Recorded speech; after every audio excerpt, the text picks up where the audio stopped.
touched on different types of goals, different types of metrics. I want to dig into that a little bit and talk about when there's a million things that you could be doing, how do you prioritize? How do you make those trade-off decisions? And how do you pick the best? It's a big loaded question. It should solve it then. Let's hear it. Raz, I'll kick it off to you first this time. That is one of the hardest questions, right? That's the frontier of product, right? In any organization is having those philosophical questions about where should we be spending our time and resources, and what's going to have the biggest impact. Because until you do it, you can't measure it, and if you can't measure it, you don't know if it's working or not. And so you have to put your best foot forward.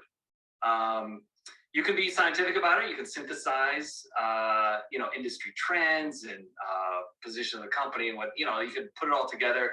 At the end of the day, I think it comes down with stakeholder alignment and getting everybody to execute at the same time, right? What you want is everybody on that page, rather than a lot of friction and disagreement and whatever. Now, I'm not saying disagreement's bad. I mean, that's a great part of the dialogue. That's what you're going to have before you pick that direction. But once you're there, you gotta roll and you gotta execute, and then you gotta change directions if that's what the evidence tells you, and remain objective to the goal rather than to the original idea. I know that's not terribly helpful, but I'll say this: on a sprint by sprint basis, I do something tactical, I do something strategic, and I do something in between, right? And I like to touch all of those items. In a well-running team, you can touch all those items on a sprintly basis if that's the kind of rhythm that you work at. But if you're not thinking strategically, then all you are is just a tactical assemblage of features and fixes. And if all you're doing is thinking strategically, then you're missing out on the tactical moves that really put you ahead. So I'm strong in figuring that out. At the end of the day, I think if your users are not, your users, your customers, however you define that, if they're not getting value from you on an ongoing basis, then that's something you need to look at, right? Are you spending too much time fixing bugs or something, or like, what is it, right? Like, give your people value. That's the role, that's the opportunity.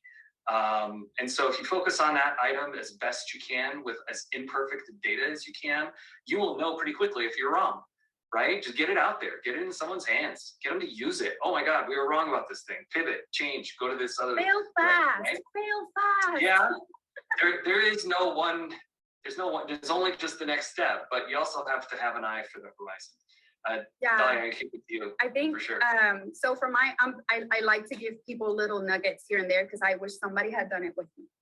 And so after 20 years, you kind of just wish for things, right? Like that magic wand and the Wonder Woman bracelets. I keep waiting Amazon releases.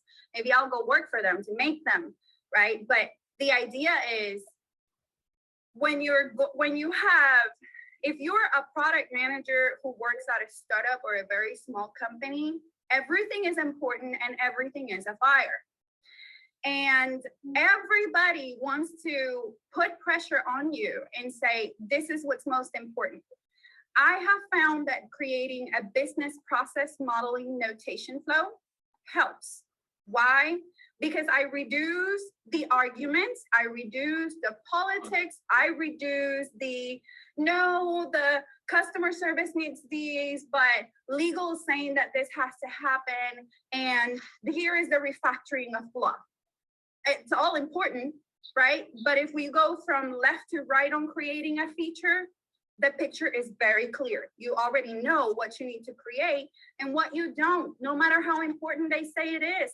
If it's the happy path and you're trying to get to a goal that is going to give you high value, revenue, lower risk, lower compliance, higher customer satisfaction, higher growth rate, put it on a spreadsheet. Like, it's very straightforward. You can put something from 1 to 5 and give it a point and say, this one gives me high value, this one has high risk, has high complexity, blah, blah, blah. You can see it clearly. If you can't see the picture, use the BPMN. If that doesn't work, you're gonna have to teach people a little bit about maybe we need more resources and separate the team to create parallel developments, right? And that's a whole nother conversation. It requires 95% psychology. It truly does. You have to be somebody who can speak the lingo with everybody around you, because all of your teammates from other departments, your stakeholders, they're all going for the same goal. They want the company to succeed, but from their perspective. It's like that picture of all the old men, you know, the elderly touching the different parts of the elephant, and they're all trying to describe it. And the leg, the trunk, everything is important, but the product manager is standing over here like, y'all are touching only one part of the whole picture. Like, I can see it all, right, Raz?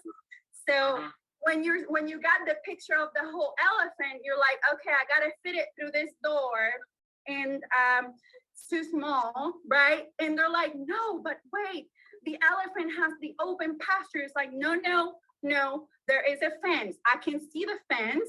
It's too small. We got to move the fence out first, and then you can get the elephant through, right? With the part of the body that you want. And that's how I see product management and product development. I see it as constantly. Yeah. Dalia, you touched on my favorite part of being a product manager. You talk with so many stakeholders that you have a picture of the company that a lot of folks just don't have.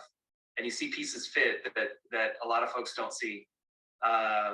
You know, how they fit. And and then it's incumbent upon you to tell that story of what you see and show everyone what you see. And a lot of times, you know, once folks start seeing that picture, they start to see how their work fits in differently. That view of the company that you get doing product work and touching every single department, I don't know that there's another role that does that in a typical organization, to be honest. Maybe project management? Possibly. Maybe.